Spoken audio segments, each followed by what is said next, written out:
Welcome back, everyone. It's Master Spence. I am back with a video, and I've been tweeting. If you've been following me on Twitter, you've seen me tweeting that a new video is going to be coming out once the whole staff was put together. I really expected that to be done last weekend, but I'm kind of happy that it took this long. So let's jump right into it. Uh, I have already graded the hires in my personal opinion, and what this video is going to do, I'm going to grade the hires from worst to best, excluding Mark Richt, of course, because I've already talked about him. I think it's a home run hire. And then at the end, I'm going to talk about the strength and conditioning, and then hopefully I can give you guys a timetable of the next hurricane video.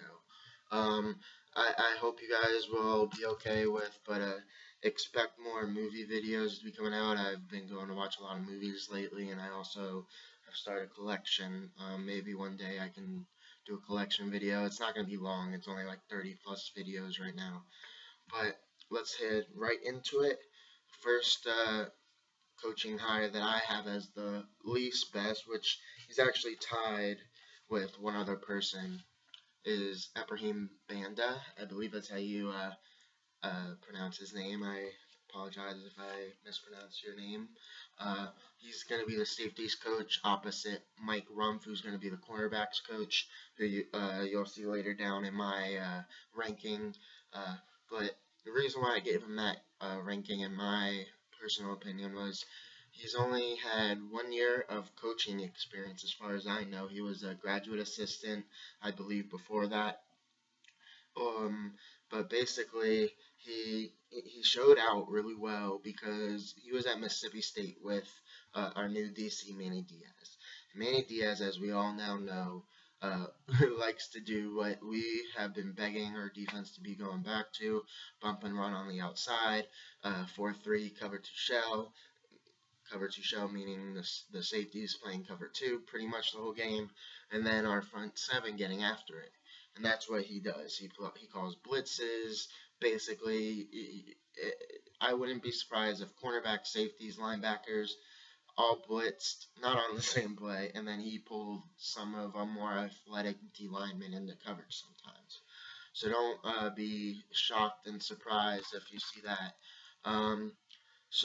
But his safeties did really well in the 1 year he coached at Mississippi State last year with Manny Diaz.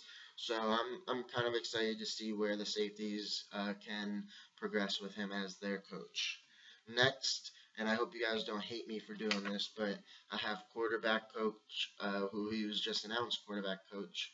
A long time ago, his role was not pronounced, is John Richt, obviously the son of Mark Richt. The reason why I have him so low is, even though he was in the NFL, he was really just a personnel assistant up there in Buffalo, I believe. I really don't think he worked with the quarterbacks that much. But obviously that might help his case because the quarterbacks in Buffalo, besides Taylor, didn't really show out this year. And Taylor showed out more on the ground, I believe, than in the air. So that's why I'm giving him a B-. I'm excited, but I'm trying to temper my expectations just because of his inexperience. And before you know it, if I do another one of these grading videos next year, he might be one of the top ones next year. He could be same level. He could work his way up. You never know. But moving on, I've already mentioned his name when we were talking about Banda, cornerbacks coach Mike Rumpf. He was actually one of my favorite players growing up. Obviously, Sean Taylor is my favorite player of all time. A lot of you guys probably have the same feeling. But the reason why I have him as a B, ahead of these experience, so to say, guys, is because not just of his playing career at UM and also in the pros, and how that mimics what we're trying to get back to. He made his money as a bump and run corner he played corner at UM, and then he moved to safety in the NFL. So I'm happy that they hired him for cornerbacks, which this is another reason. I love how, since he's the most inexperienced coach, along with the safeties coach, I'm glad that they split the secondary up into two portions like Richt was able to, and he gave the cornerbacks to one of our best bump and run corners of all time, Mike Rumpf, and he gave the safeties to someone who was at Mississippi State with Manny Diaz, who his safeties played really well. So I'm happy about that. That's why I gave Runfa B. Also because of his success at American Heritage, he had players like Torrance Gibson who we were going after.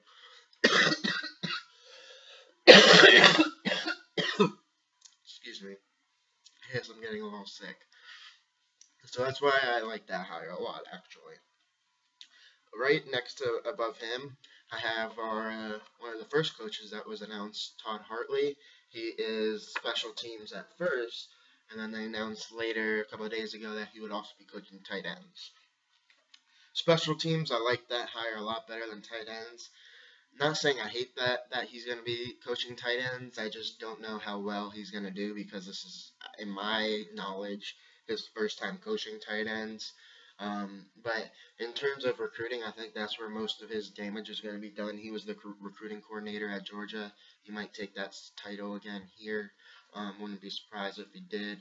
Might like some of the more experienced guys to take on that role, who are more well known for recruiting, maybe like someone you'll hear later on. Um, but I like the hire, not my favorite hire, not my least favorite hire. You guys know pretty much. Next hire is the last announced one, our receivers coach from USF, Ron Dugans. Um, Now, we got Larry Scott from USF, and at the time I wasn't thinking very highly of Larry Scott. And I'm trying to learn from that mistake because I think Larry Scott turned out to be probably the best position coach on our team last year.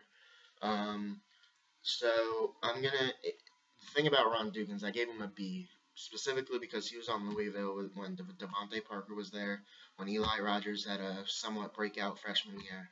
So he's proven he can do stuff. He can improve wide receivers.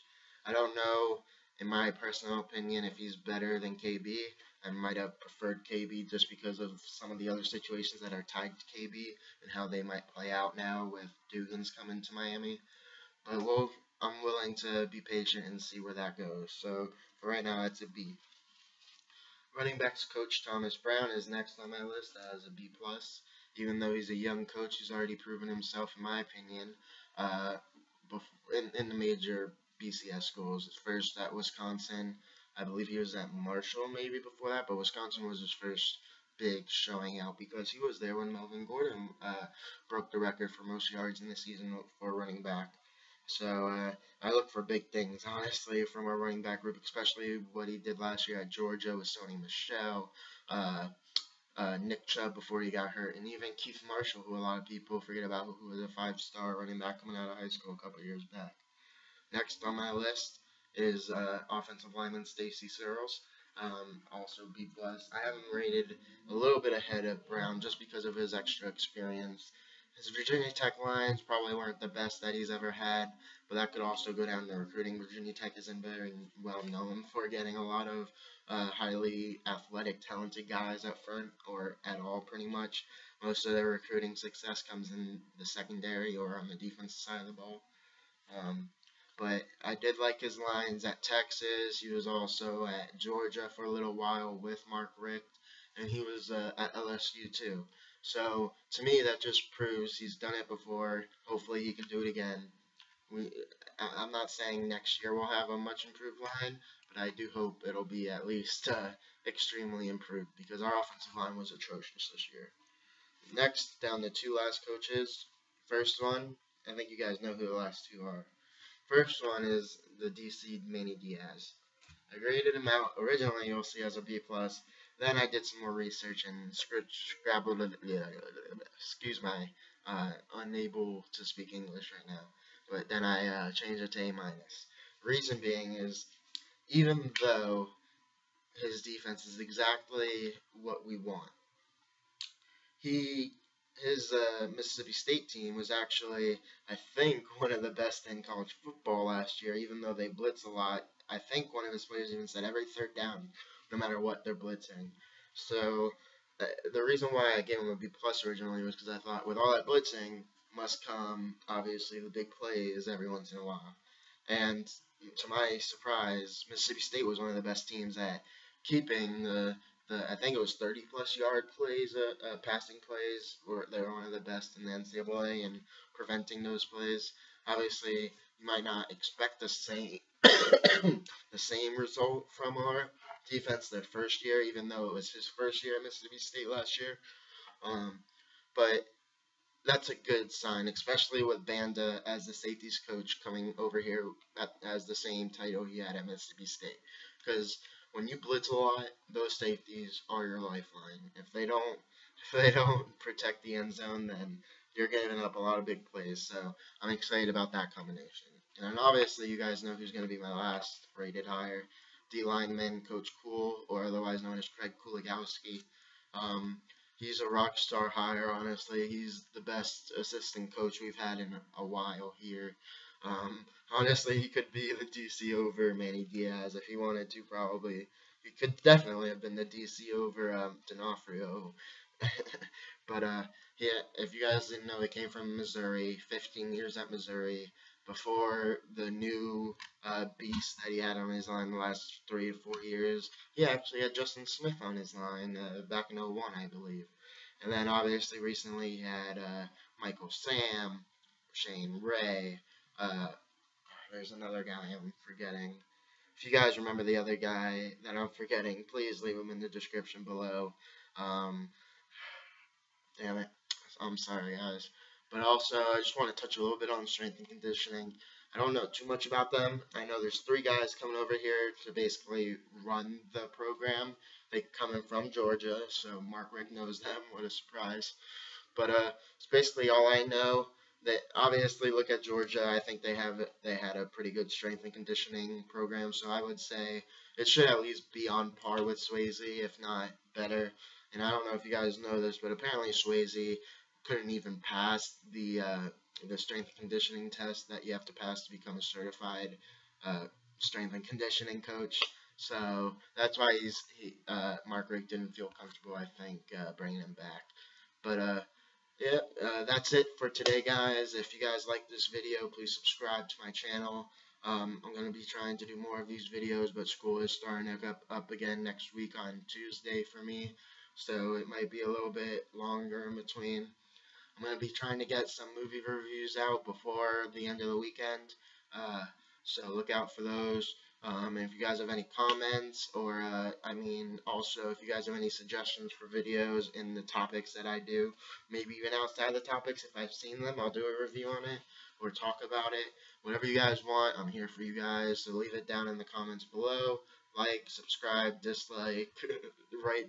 I don't care what you guys do. I just want you guys to. I'm just trying to get my voice out there, trying to actually maybe just educate people. But if you guys already know this, that's great too. I also just want to have a conversation with people. So, like I said, leave your comments below. Thanks for watching, everybody, and I'll see you next time. It's all about the you.